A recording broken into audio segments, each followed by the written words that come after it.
They power for the rest of the world. But anyway, that's something to throw out. It's one thing we can talk about the movie this way, but we're kind of yelling into the wind. If it's if as long as it's a Paramount big budget thing that has to compete with the rest of the world, that's going to be a factor, and then it's how we deal with that. Yeah. Is it because Les is in charge of CBS that we don't have anything? Will he have to retire before we see it come to fruition? Well, yeah, we can talk about. Yeah, I don't want to just be spouting here all night, guys. He's asked about Les Moonves, and Les Moonves is supposedly anti-science fiction, right?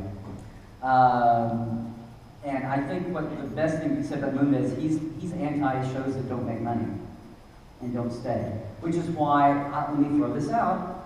If it's CBS owned, a show may not necessarily have to be on CBS network. I think it would be better. A lot of people think it would be better on CBS owned Showtime. Have it on a premium channel where you don't have to worry about ratings. You can do more adult scenes.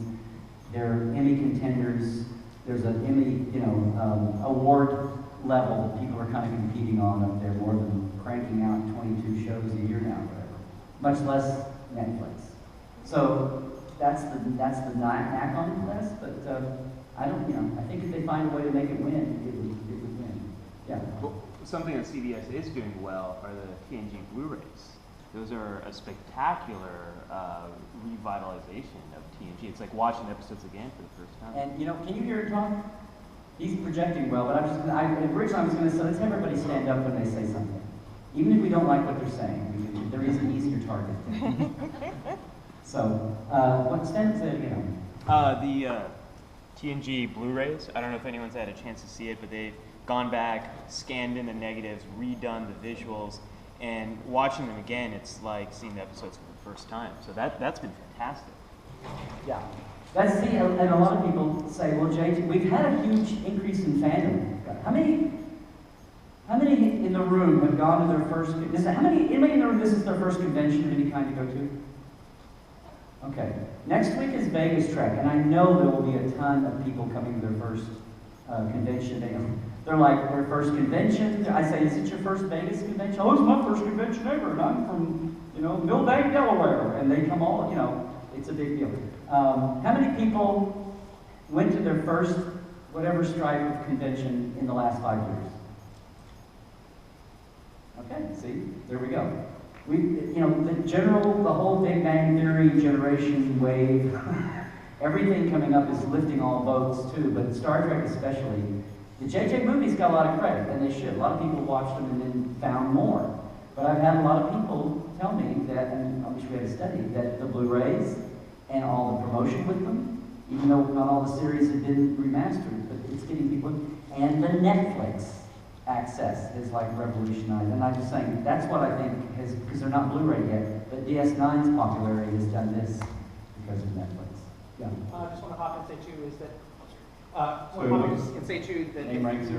for them to do the remastered version of DS9. They really are looking for people to get on and say we want DS9 on Blu-ray. So if you want to see that, get on social media, on Facebook, on Twitter, and say yes, we want the HD versions for DS9. First DS9. Yeah, it's not an automatic thing. They knew that the original series of Next Gen would be moneymakers, and Enterprise, they could like snooze, go to sleep, fall out of bed, and it would be done because it was so recent.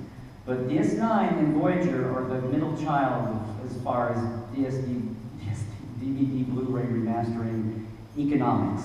And there's at least one Facebook page I know of. It's like DS9, bring DS9 to Blu-rays or whatever. So if you really care about that, go to the, yeah. In fact, I have another, remind me later. I had the overall Netflix strategy someone told me a few months back, but yeah.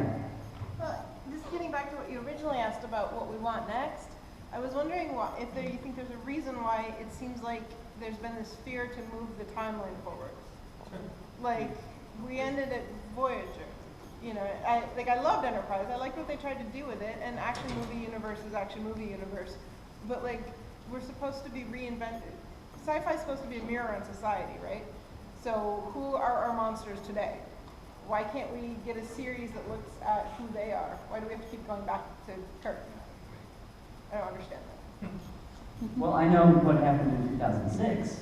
It was, gee, the franchise is tired, we have to get back to basics. What does that mean? Okay, it's time to redo we'll bring them back, but we'll do this, because no one had the confidence to go back and storytell Prime Universe, basically. So that was like the out to go and do the alternate universe, which I still credit Bob Orson. They could have just see. Here's the thing: Star Trek is not Batman or Sherlock